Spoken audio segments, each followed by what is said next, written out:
Assalamualaikum semuanya. Balik lagi nih di channel aku. Di video kali ini aku mau nyeritain salah satu kisah hantu mengerikan nih. Tapi sebelum aku mulai, buat teman-teman yang belum subscribe di channel aku, yuk langsung aja klik tombol subscribe-nya ya. Nah, sekarang aku mau cerita tentang asal-usul hantu La Llorona. Kisah ini merupakan kisah yang udah sangat tua, yang biasanya diceritakan dari orang tua ke anak-anaknya. Cerita ini juga sangat sedih, tetapi bikin penasaran para pendengarnya, dan pasti membuat bulu kuduk merinding.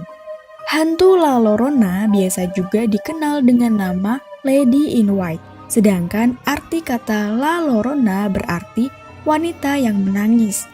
Hantu ini biasanya berada di sekitar sungai, berpakaian serba putih, dan matanya mengeluarkan darah, serta selalu menangis. Nah, kenapa ya bisa disebut dengan hantu menangis? Kita dengar ceritanya yuk. Bertahun-tahun yang lalu, di sebuah pedesaan kecil yang sederhana, tinggallah seorang gadis yang bernama Maria. Beberapa orang mengatakan dia adalah gadis tercantik. Maria selalu merasa dirinya lebih baik daripada orang lain. Ketika dia tumbuh dewasa, kecantikannya juga bertambah. Sekarang Maria telah menjadi dewasa, tetapi Maria enggak memandang pemuda-pemuda dari desanya, karena Maria merasa mereka tidak cukup baik baginya. Maria pernah berkata, "Ketika saya menikah, saya akan menikahi pria tertampan yang ada di dunia." Lalu pada suatu hari, di pedesaan Maria datang seorang pria yang nampaknya merupakan satu-satunya yang selalu dibicarakan. Dia pemuda yang gagah, putra dari seorang peternak kaya dari daerah selatan. Pria itu sangat tampan. Ya, kemudian semua berjalan sesuai dengan rencana Maria. Tak butuh waktu lama, Maria dan pemuda itu bertunangan dan menikah. Pesta yang digelar pun sangat meriah. Maria sangat cantik memakai gaun pengantin. Lalu, hari-hari dilalui. Maria melahirkan 2 anak. Karena sang suami senang berpetualang, maka dia memutuskan keluar meninggalkan sang istri dan 2 anaknya untuk berkelana. Sang suami hanya beberapa bulan pulang sekali. Akhir-akhir ini, sikap suami Maria emang udah berubah. Setiap kali suaminya pulang, dia hanya menengok anak-anaknya. Dia sama sekali tidak memperdulikan Maria. Maria jelas sangat marah dan merasa diabaikan. Tetapi dia pendam kemarahannya itu. Begitu terus-menerus selama beberapa bulan. Sampai nih di suatu hari, Maria sedang mengajak anak-anaknya berjalan-jalan di tepi sungai. Lalu tiba-tiba sang suami yang menunggangi kuda datang. Tapi kali ini ada seorang wanita yang cantik duduk di kereta suaminya. Di situ terjadi pertengkaran hebat. Maria yang selama ini terus memendam kemarahannya, akhirnya meledak juga. Saking emosinya, Maria langsung menarik paksa anak-anaknya ke pinggir sungai. Kemudian melempar kedua anaknya ke sungai yang mengalir deras. Dalam sekejap, 2 anaknya itu udah tidak kelihatan lagi dan hanyut. Tiba-tiba Maria baru menyadari apa yang dilakukannya itu fatal. Tetapi semua sudah terlambat. Nasi sudah menjadi bubur.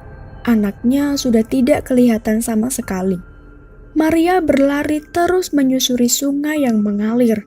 Setelah tahu apa yang dilakukannya itu salah, Maria memutuskan untuk ikut juga melompat ke sungai, dan dia bunuh diri di sana.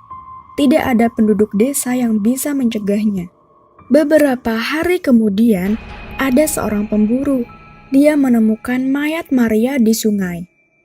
Akhirnya Maria pun dimakamkan. Tetapi pada malam pertama dia dimakamkan, di desa itu langsung terdengar suara tangisan wanita yang memilukan yang mencari anaknya. Hantu wanita itu berpakaian putih, sama persis dengan pakaian yang dikenakan Maria saat dimakamkan. Sejak saat itulah, Tiap malam, para penduduk desa mendengar suara tangisan dari arah danau. Semenjak itu, orang memanggil hantu wanita itu La Llorona, artinya wanita menangis. Konon, penyebab Maria Gentayangan menjadi hantu karena dia tidak diizinkan memasuki akhirat, karena dia harus menemukan keberadaan anak-anak yang ditenggelamkannya dahulu, agar bisa beristirahat dengan tenang. Arwah Maria masih terjebak di antara dunia nyata dan dunia roh. Karena itu, Maria dipaksa untuk mengembara di bumi selamanya hingga menemukan anak yang ditenggelamkannya itu. La Llorona juga sering menampakkan diri kepada pemuda-pemuda yang melintas dekat sungai untuk membalaskan dendamnya. Sosoknya sering terlihat mengenakan sebuah gaun panjang berwarna putih dengan tatapan kosong yang menakutkan serta kuku-kuku jarinya yang panjang seakan siap menerkam. Konon, hantu La Llorona itu juga sering menculik anak-anak yang mirip dengan anaknya yang dihanyutkan. Maka dari itu, banyak orang tua yang memperingatkan kisah ini kepada anaknya agar tidak nakal dan selalu patuh terhadap orang tua jika tidak mau dikunjungi oleh La Llorona. Kisah hantu wanita menangis ini diceritakan kepada anak-anak muda sebagai kisah nyata, dan anak-anak diperingatkan untuk tidak keluar rumah pada malam hari, karena bisa saja La Llorona menangkap dan tidak akan mengembalikan mereka.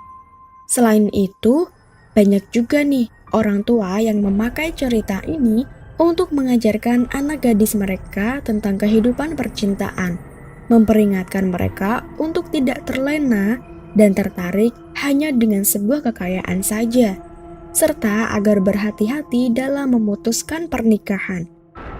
Nah, itu dia cerita tentang hantu La Llorona. Thanks for watching and see you next time.